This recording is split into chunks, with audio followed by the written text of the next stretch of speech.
Hello everyone, Victor Tanzig here, and welcome to the Reddit Railway. Today's destination is r/BlackHoleRevenge, so all aboard!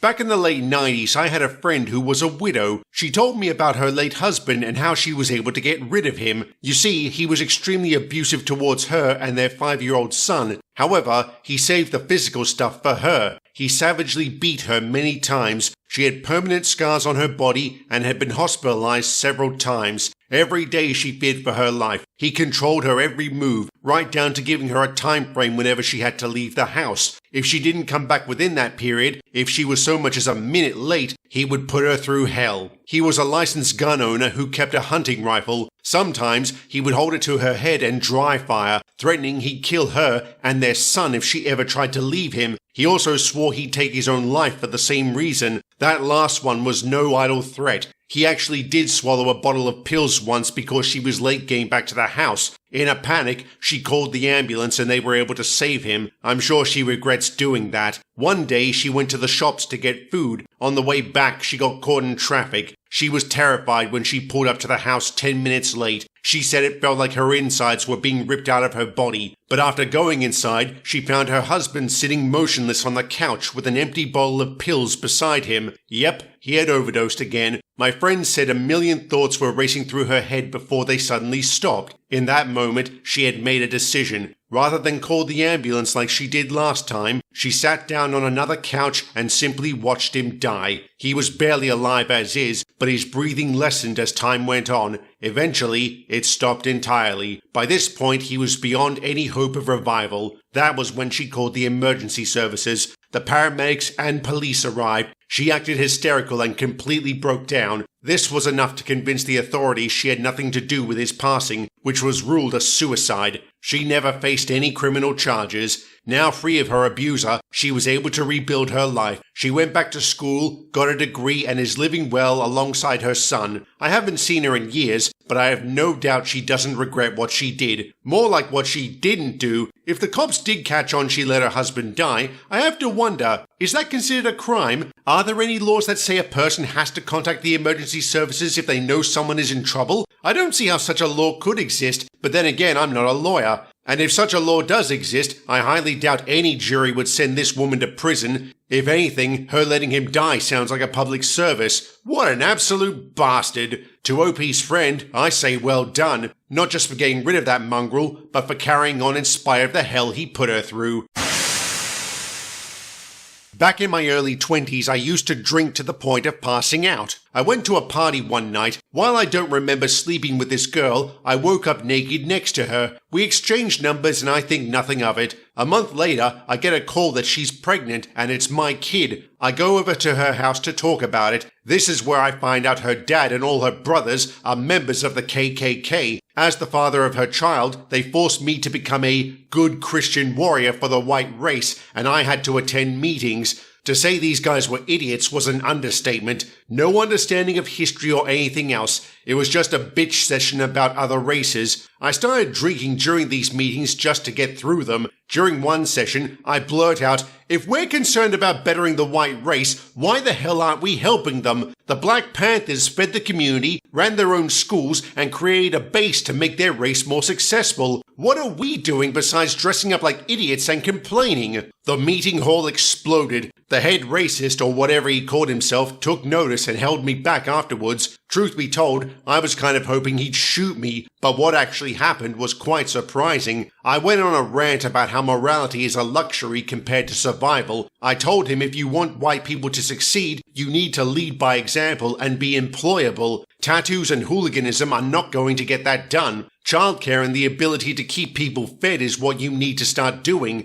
After half an hour of back and forth, this guy actually understood what I was saying and wanted me to be in a leadership position. I lied and said I would think about it. I still attended the meetings but kept quiet. I had played with fire and almost got burned. Well, I continued being the dutiful boyfriend until the birth of the child, and it was immediately obvious I wasn't the father. To make sure I was eligible to join, they had gone back 8 generations through my family to verify I was pure white. They had done the same for her side as well. So when a black baby popped out, I was off the hook. Even so, the family insisted it was my kid. They tried to threaten me to stay, but I wasn't having it. I left the hospital and put in a call to the leader. He was very interested in what I had to say. He said he would take care of it. I got a call a month later from a private number saying it had been handled and they would never contact me again. I was curious about that and looked into it. I found out the whole family had died in a house fire, which was ruled an accident. I was left to wonder if that was my fault. Would the family still be alive if I hadn't made that call? And would I have been in that house if I hadn't? Probably. I can't feel too sorry for that family, though. A few less racists in the world is always a good thing, but if the baby was among them, just goes to show how dangerous prejudice can be.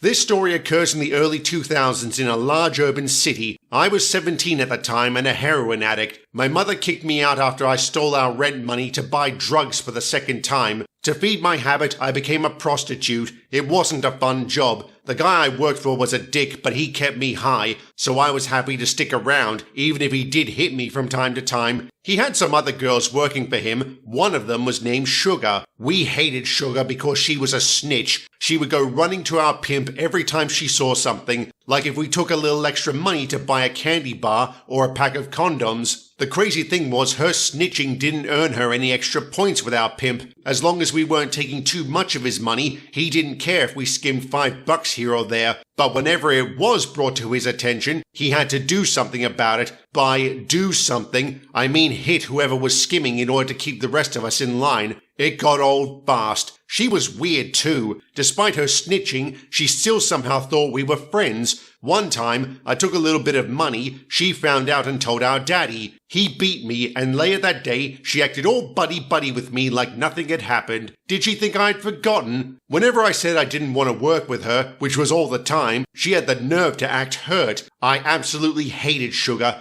and wanted to get her back. I didn't know how until the perfect opportunity came along. It was about 1 a.m. on a slow night. It was raining and I was tired. I had been out since 9 and only had one date. I was sweating going home because of how little money I had made. Then a nice car rolls up. The driver was in his late 50s and was otherwise unremarkable, but what stood out was his car smelled like mint. I didn't care. I needed the money and got in. He wanted the full service, which was $100. I was thrilled. We drove behind a boarded-up bodega and moved to the back seat. He gave me my money. I looked away for a second to tuck it into my bra when he suddenly grabbed hold of my throat and started squeezing. The strange part is, I wasn't surprised. I kind of expected it. I also didn't fight back. I just considered letting him finish me off. What would it matter? My life was terrible. Why not let him do me this favor? Who would miss me? But for whatever reason, after a little bit, I did fight back. I played dead and went completely limp. I'm guessing he only likes doing it with girls who are unconscious or actually dead because I heard him unzip his fly. The moment he did, I kicked him hard in the balls. As he recoiled, I reached around and opened the door handle. Thank God it wasn't locked. I rolled out of the car and landed flat on my ass. I then picked myself up and booked it down the street. I threw away my shoes because there was no way I was going to run in high heels. I was able to get away and still had the money. My neck was bruised when I got back home and I was really shaken up. But I was soon too high to care and life went on. 2 months later and me and Sugar were out together. I had just gotten back from a date and was cleaning myself up in an alley. Sugar was standing on the sidewalk. After a while, I saw a certain car approaching. The driver rolled down the window and, sure enough, it was him. He hadn't seen me, but he saw Sugar. I could have said something. I could have yelled at her and told her about the guy, but I didn't. I didn't say a word. I watched her get in his car and leave. She was never seen again. They never found a body, so it's not entirely certain he killed her, but I think he did. He was certainly trying to kill me, which would explain why he didn't whine about paying me up front. He knew he was going to get it back.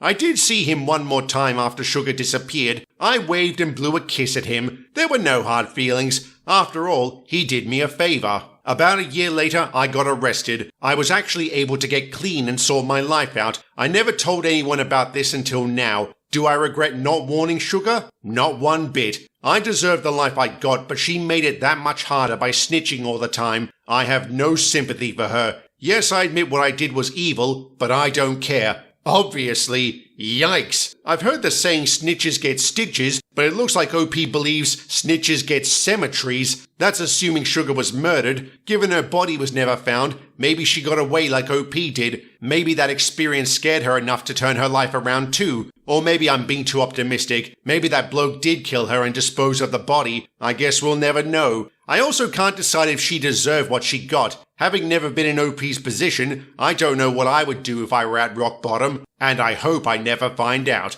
And with that, I'll end the video here. Like, share, and subscribe if you haven't already, and leave a comment down below. Thank you very much for watching, and have a good one.